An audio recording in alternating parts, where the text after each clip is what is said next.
Bienvenue donc dans le deuxième module de notre programme, les 7 lois du développement. Ici, on va parler de mauvais enregistrement. Alors, avant donc de rentrer dans ce sujet, je vais donc vous parler d'un livre très important qui a vraiment changé ma vie et qui continue de changer ma vie.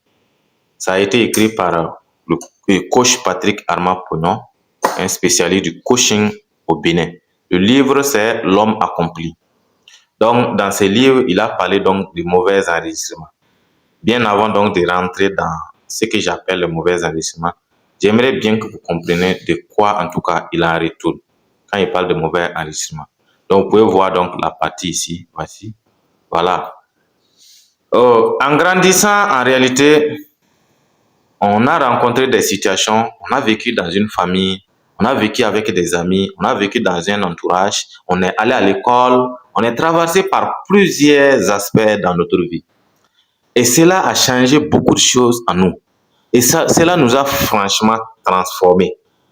Donc, du coup, c'est ces mêmes aspects-là qui ont créé des blocages internes en nous et des habitudes qui nous maintiennent dans une certaine dépendance, des comportements qui sont de nature vraiment à nous amener à changer notre vie de façon négative parfois. Et c'est de façon inconsciente. Donc, avant donc de vous expliquer ces blocages-là, j'aimerais bien en tout cas vous expliquer ce que coach Patrick Armand-Pognon a expliqué donc dans le livre L'homme accompli. Je suis dans le PDF comme ça. Comme je l'ai dit, ce n'est pas mon livre. Voilà, c'est pas moi qui ai eu cette idée-là. Donc, je me suis inspiré bien donc de ce qu'il a dit. Il dit ici, simplement parce qu'il s'agit là des points pouvant déséquilibrer, désorienter ou embrouiller la vie d'un homme. Nous avons retenu comme niveau de perturbation, tout ce qui est de nature à détruire votre vie, tout ce qui est de nature à vous empêcher d'atteindre vos objectifs, d'être la meilleure version de vous-même. Il a suggéré comme perturbation notre perception de notre corps, la façon dont tu te vois, la façon dont tu es fier de ton corps. Ça en détermine en long sur toi-même, ton état d'esprit et sur ton évolution personnelle. Ensuite, la perte de ton identité. L'identité, c'est ce que généralement on se donne.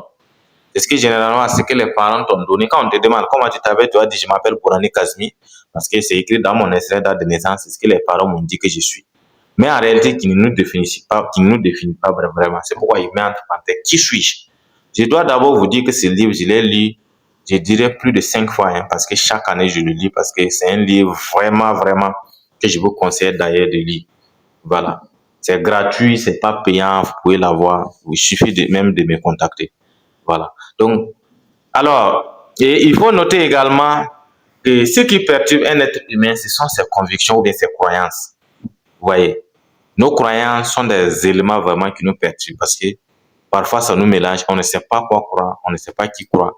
Parce que quand tu crois en quelque chose, tu le prends comme vérité. Et ta croyance peut te transformer. Et tes convictions peuvent te transformer en une personne que tu n'es pas. Donc, c'est pourquoi on a l'habitude de faire attention à ce à quoi tu crois. Et ce que tu crois, c'est ça que tu deviens. Ce que tu crois, c'est ça qui te transforme également. Comme perturbation aussi, il y a nos compétences. Une personne qui n'a vraiment pas de compétences, véritablement, tu rates beaucoup d'opportunités. Et rater des opportunités, ça veut dire que ça te rendra la vie certainement difficile. Il y a aussi notre comportement. Le point le plus important pour moi-même, c'est notre comportement. Notre comportement peut vraiment être une très grande perturbation dans notre vie. Tu peux rater beaucoup de choses parce que tu t'es conduit mal. C'est pourquoi on parle beaucoup plus de discipline à l'école, en tout cas d'organisation et ainsi de suite. L'environnement. L'environnement est un aspect aussi de ta vie qui peut te conduire sur un mauvais chemin. Donc, il faut très faire attention. Il y a aussi le regard des autres. Et la plupart du temps, le regard des autres, beaucoup se laissent influencer parce que les gens pensent d'eux, parce que les gens disent d'eux. Et ils n'arrivent même pas à réaliser leurs propres œuvres à cause de ce que les gens pensent et ce que les gens disent d'eux. Il y a aussi votre relation avec le maître de l'univers. Le maître de l'univers, vous pouvez l'appeler Dieu, vous pouvez l'appeler Jéhovah, vous pouvez l'appeler Allah, vous pouvez l'appeler qui vous voulez. Mais en tout cas, le maître de l'univers, c'est ce que toi tu penses qui est le créateur. C'est celui à qui tu penses qu'il n'y a pas un être suprême plus que lui. C'est celui à qui quand tu t'assois, tu regardes et qu'il pleut, tu n'arrives pas à comprendre, tu te poses des questions Et tes questions, tu veux des réponses. Tes questions là, c'est envers cette personne-là à qui tu attends des réponses.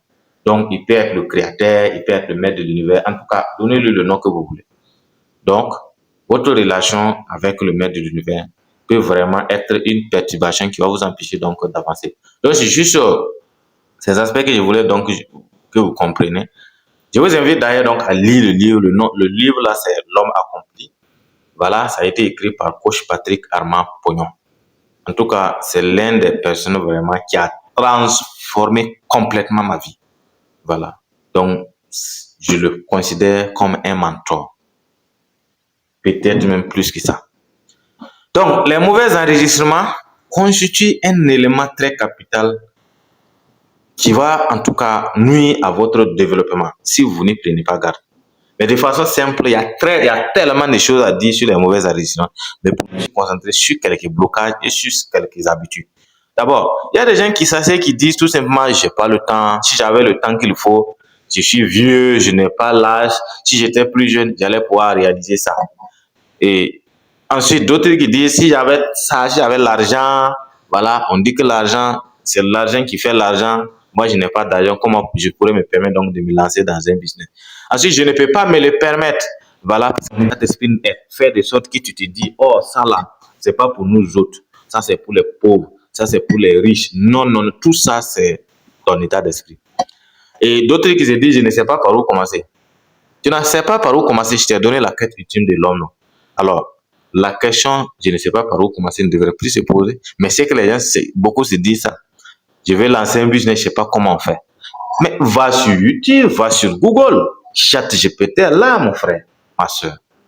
Tu ne peux pas dire que tu ne sais pas par où commencer. Des gens qui payent un programme ou bien un coaching, tu leur donnes tous les livres. Ils veulent que tu fasses les choses à leur place. Malgré que tu leur as tout donné, ils viennent encore te dire, coach, je ne sais même pas comment je vais faire. Jusque-là, je ne gagne rien, je ne gagne pas de l'argent. Les amis, ce n'est pas le coach qui fait les choses pour vous. Voilà. Il faut vous grouiller. Ensuite, d'autres vont encore rentrer dans la je ne connais pas des gens, je n'ai pas de relations. On dit que relation vaut mieux que diplôme. Moi, je ne sais même pas qui va m'aider. Mon frère, crée les relations. Je vais vous dire un secret. Aujourd'hui, la meilleure façon de côtoyer quelqu'un qui est dans un domaine que tu veux atteindre, c'est d'abord de mettre de l'argent dans le projet de cette personne-là. Sinon, tu perds ton temps.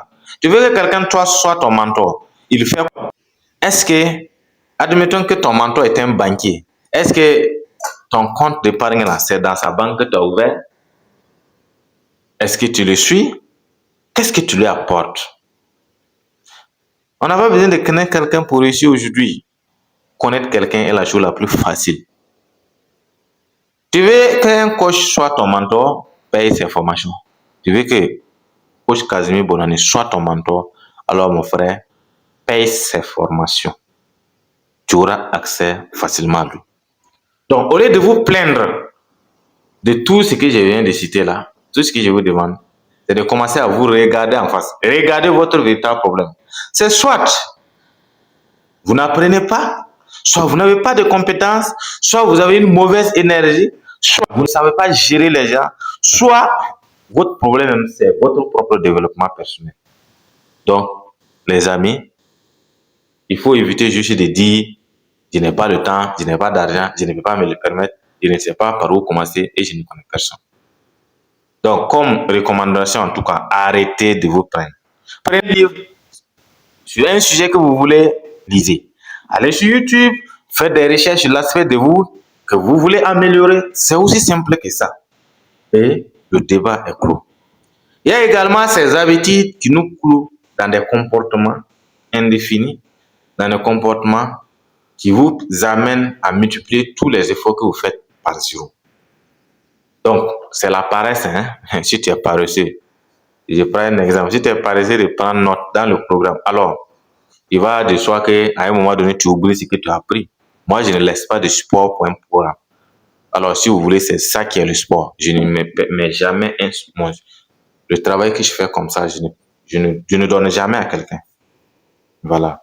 Donc, tu suis le contenu, tu t'inspires. Si tu veux, tu peux recopier ça, c'est pas un problème. Mais pas de sport, support. Ensuite, la distraction. Aujourd'hui, avec les réseaux sociaux TikTok, Facebook, YouTube et ainsi que d'autres réseaux sociaux, c'est compliqué. Beaucoup de personnes prennent les 90% de leur temps après peut-être le travail ou après leurs activités principaux pour s'amuser. Si par exemple une femme est une ménagère, après son ménage, après sa cuisine, le reste de son temps, les 90% rentre dans la distraction. Et si quelqu'un est un salarié après son travail, le reste de son temps, 90% du reste de son temps, il le prend juste pour s'amuser sur les réseaux sociaux. Pour dire que je vais changer d'air, que je vais m'amuser. Mais alors, tu vas rester fauché, mon ami. Tu vas rester fauché, les gens. Donc, il faudra. Je suis un peu pressé. Ensuite, le problème aussi, c'est que les gens ont du mal à mettre en pratique ce qu'ils apprennent. Ça, c'est nous les formateurs, nous les coachs. Tu donnes un programme de formation à quelqu'un, la personne apprend. Tu lui dis, OK, à la fin de la formation, voici tout simplement ce que moi je te demande de faire. Mais le gars a du mal, ou bien la bonne dame a du mal vraiment à mettre ce que tu as demandé en pratique. Mais rien ne changera. Rien ne changera. Pour terminer, il y en a qui sont très, très impatients. Il a payé un premier programme, ça n'a pas donné de résultats, il se décourage. Je vais vous dire ça. Mon premier, je l'ai payé à 2 millions de francs CFA. Ma première formation, quand je voulais lancer vraiment mon premier business en ligne, c'était 2 millions cash. Et le résultat, zéro. Je suis allé monter un prêt pour aller verser les 2 millions de francs CFA. Résultat, zéro. Donc, comme recommandation, ce que je vais vous dire, c'est de prendre une décision à l'ère actuelle, là, après avoir fini d'écouter mon audio. Prenez une décision tout de suite pour ma vidéo. De faire quelque chose. Devenez responsable, les amis. Devenez responsable. Assumez vos responsabilités. Essayez quelque chose et acceptez échouer. Si vous ne voulez pas échouer, vous ne pouvez pas essayer quelque chose. Et si vous ne pouvez pas essayer quelque chose, donc, c'est que vous avez accepté donc de rester fauché. On se donne rendez-vous dans le prochain module.